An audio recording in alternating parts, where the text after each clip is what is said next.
अस्सलाम वालेकुम फ्रेंड्स, जैसा कि आप जानते ही होंगे SBI यानी स्टेट बैंक ऑफ इंडिया के अंदर 169 SO की वैकेंसियाँ निकली हुई हैं। अगर आप डिग्री कैंडिडेट इंडिया के किसी भी स्टेट से बिलोंग करते हो तो आप इन वैकेंसियों के लिए अप्लाई कर सकते हो। अगर अप्लाई करना चाहते हो उसका ऑनलाइन फॉर्म कैसे फिलअप करें, आज आपको मैं स्टेप बाय स्टेप करके ऑनलाइन फॉर्म फिलअप करके बताने वाला हूँ।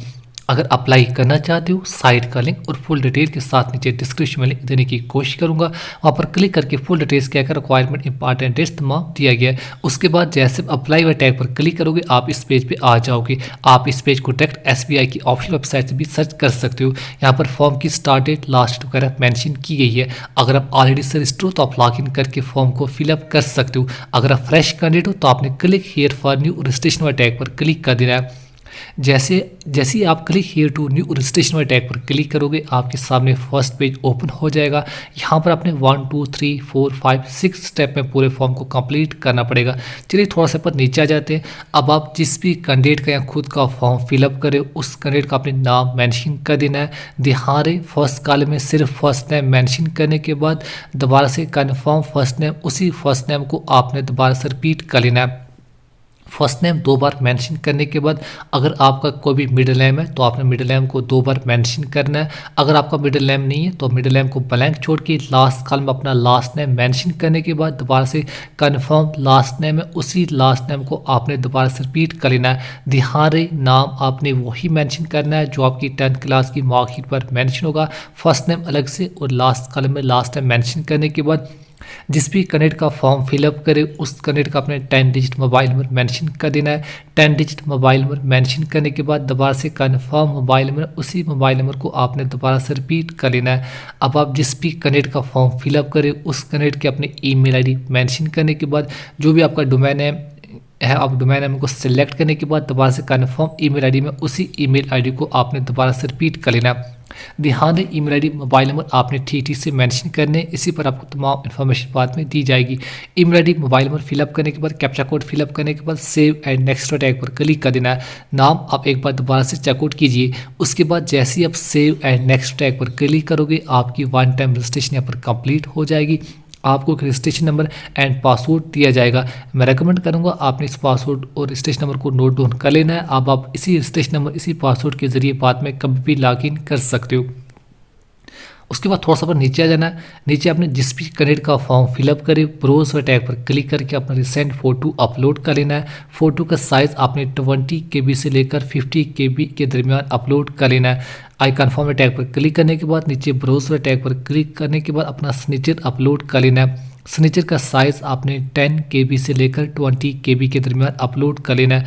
1 बाय 1 करके फोटो और सिग्नेचर अपलोड करने के बाद आई कन्फर्म टैग पर क्लिक करने के बाद नीचे अपने नेक्स्ट टैग पर क्लिक कर देना है। फोटो सिग्नेचर अपलोड करने के बाद जैसे आप नेक्स्ट टैग पर क्लिक करोगे आपके 2 स्टेप यहाँ पर कंप्लीट हो जाएंगे। 3rd स्टेप आपका ओपन हो जाएगा। चलिए थोड़ा सा पर नीचे आ जाते हैं। नीचे आने के बाद सबसे पहले अब आपने किस पोस्ट के लिए आप अप्लाई करना चाहते हो उस पोस्ट को आपने मेंशन कर देना है। अलग अलग 3 डिपार्टमेंट में वैकेंसी निकली हुई है। अब आप अपनी एजुकेशन क्वालिफिकेशन के मुताबिक जिस भी कोर्स में आपने डिग्री या डिप्लोमा वगैरह किया होगा उसी के मुताबिक आपने BTech जो क्वालिफिकेशन आपने की है उसको आपने सेलेक्ट कर लेना है।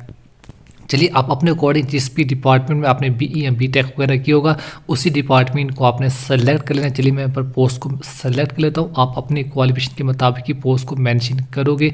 इसके अलावा अगर आपके पास कोई भी कैटेगरी है EWS OBC SC ST तो आपने कैटेगरी को ज़रूर सेलेक्ट कर लेना है। अदरवाइज आप जनरल यानी UR में अप्लाई कर सकते हो। आप अपने अकॉर्डिंग कैटेगरी को सेलेक्ट कीजिए। अगर आपके पास कोई भी कैटेगरी है तो आपने कैटेगरी को ज़रूर मेंशन कर देना है। कैटेगरी मेंशन करने के बाद अगर आप फिजिकल कैंडिडेट हो तो आप यस मेंशन कीजिए, अदरवाइज आप यहाँ पर नो मेंशन कर देना है। नो मेंशन करने के बाद नीचे जिनके भी स्टार लगा हुआ नहीं आप इन बॉक्स को ब्लैंक छोड़ सकते हो। चलिए यहाँ पर नीचे आ जाते हैं। यहाँ पर भी नो ही आएगा। इसके बाद अगर आप माइनॉरिटी रिलीजन से जिस भी रिलीजन वगैरह से आप बिलोंग करते हो अपना रीजन यहाँ पर मेंशन कर देना है। तमाम के तमाम रिलीजन आपको शो हो जाएंगे। आप अपने अकॉर्डिंग जिस भी रिलीजन वगैरह से आप बिलोंग करते होंगे आपने अपना रिलीजन यहाँ पर सेलेक्ट कर लेना है। इसके अलावा अगर आप माइनॉरिटी रिलीजन से बिलोंग करते हो तो ही आपने यस मेंशन करना है, अदरवाइज आप यहाँ पर नो मेंशन कर देना है। याद रहे अगर आप माइनॉरिटी रिलीजन से बिलोंग करते हो तो ही आपने यस करना, अदरवाइज आपने नो मेंशन कीजिए। अगर आप एक्स सर्विसमैन कैंडिडेट हो तो आप यस मेंशन कीजिए, अदरवाइज आपने पर नो मेंशन कर देना है। नीचे सेंटर ऑफ एग्जामिनेशन आप अपने अकॉर्डिंग जो भी आपका लोकल नज़दीक का सेंटर पड़ता होगा वही आपने पर सेंटर चूज़ कर लेना है। इंडिया के लगभग मैक्सिमम तमाम स्टेट में सेंटर अवेलेबल है। मैं रेकमेंड करूँगा जिस भी स्टेट वगैरह से आप बिलोंग करते हो आप अपना ही स्टेट या पर एग्जामिनेशन सेंटर के लिए चूज़ कीजिए। चलिए तमाम के तमाम सेंटर आपको शो हो जाएंगे, आपने अपना नज़दीकी लोकल सेंटर पर चूज़ कर लेना है। इसके अलावा जिस भी कैंडिडेट का फॉर्म फिलअप करे उस कैंडिडेट की अपने डेट ऑफ बर्थ मेंशन कर देनी है। फर्स्ट कॉलम में डेट, सेकंड कॉलम में मंथ एंड थर्ड कॉलम में ईयर ऑफ बर्थ आपने सेलेक्ट कर लेनी है। ध्यान रहे डेट ऑफ बर्थ भी आपने वही मेंशन करनी है जो आपकी 10th क्लास की मार्कशीट पर मेंशन होगी, अदरवाइज आपका फॉर्म रिजेक्ट भी हो सकता है। डेट ऑफ बर्थ बिल्कुल ध्यान से मेंशन करने के बाद मेल फीमेल अगर ट्वाइस गर्ल चाइल्ड हो तो आप यस अदरवाइज नो मेंशन कर देना। इसके अलावा मैड अनमेड जो भी फॉर्म को फिलअप कर रहा या रही आप अपने अकॉर्डिंग मेंशन कीजिए। इसके अलावा जिस भी कैंडिडेट का फॉर्म फिलअप करे उसका अपने फादर नेम मेंशन कर देना है। फर्स्ट कॉलम में सिर्फ फर्स्ट नेम मेंशन करने के बाद अगर आपका कोई मिडिल नेम है मिडिल नेम को अलग से मेंशन करना। लास्ट कॉलम अपना लास्ट नेम मेंशन कर देना है। फादर नेम मेंशन करने के बाद अपना मदर नेम आपने मेंशन कर देना है। ध्यान रहे father name and mother name भी आपने वही मेंशन करना है जो आपकी 10th क्लास की मार्कशीट पर मेंशन होगा। इसके अलावा जिस भी कैंडिडेट का फॉर्म फिलअप करे उसका अपने 1 बाय 1 करके फुल लोकल एड्रेस मेंशन कर देना है। पहले लोकल एड्रेस, उसके बाद डिस्ट्रिक्ट का नाम, स्टेट का नाम, पिन कोड।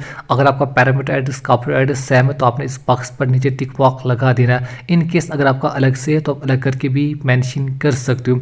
इसके अलावा जीएसटी इनवॉइस आप इन दोनों में से जो भी आपका पैरामीटर एड्रेस या कॉर्पोरेट एड्रेस आप अपने अकॉर्डिंग को भी सिलेक्ट कर सकते हो। उसके बाद आपने सेव एंड नेक्स्ट टैग पर क्लिक कर देना है। तमाम डिटेल्स बिल्कुल ध्यान से फिलअप करने के बाद ही आपने सेव एंड नेक्स्ट टैग पर क्लिक कर देना है। जैसे आप सेव एंड नेक्स्ट टैग पर क्लिक करोगे आपके सामने एक न्यू पेज ओपन हो जाएगा। यहाँ पर डिग्री से लेकर जितनी भी आपकी हायर क्वालिफिकेशन है आप 1 बाय 1 करके तमाम हायर क्वालिफिकेशन को मेंशन कर सकते हो।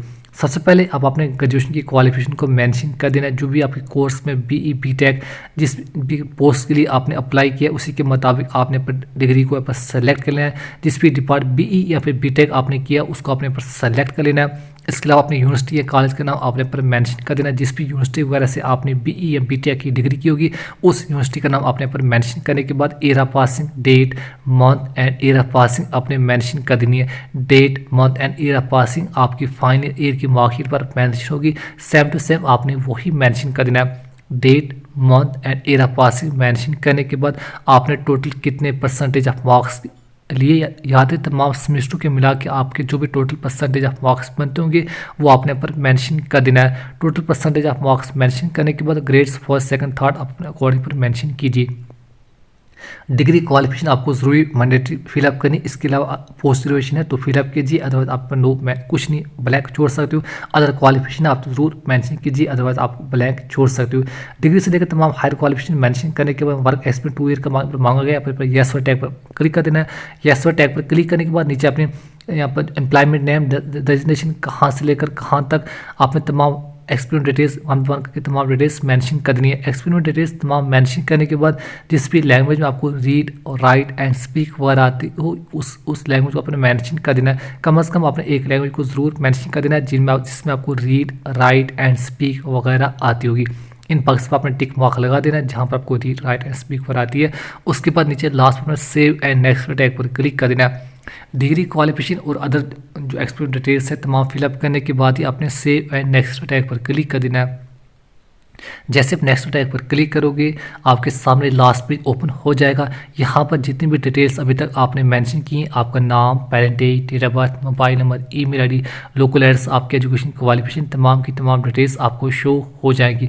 अगर तमाम डिटेल्स ठीक हैं तो ही आपने आई एग्री टैग पर क्लिक करने के बाद नीचे कंप्लीट रजिस्ट्रेशन टैग पर क्लिक कर देना है। याद रही कंप्लीट रजिस्ट्रेशन टैग पर क्लिक करने के बाद आप इन स्टेप में एडिट वगैरह नहीं कर पाओगे।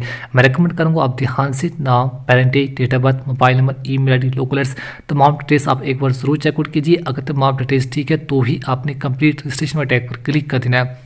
जैसे आप कंप्लीट रजिस्ट्रेशन टैग पर क्लिक करोगे आपका फॉर्म लगभग कंप्लीट हो जाएगा। अब आपको सेल्फ डिक्लेरेशन और इसके अलावा थंब इंप्रेशन अपलोड करना पड़ेगा।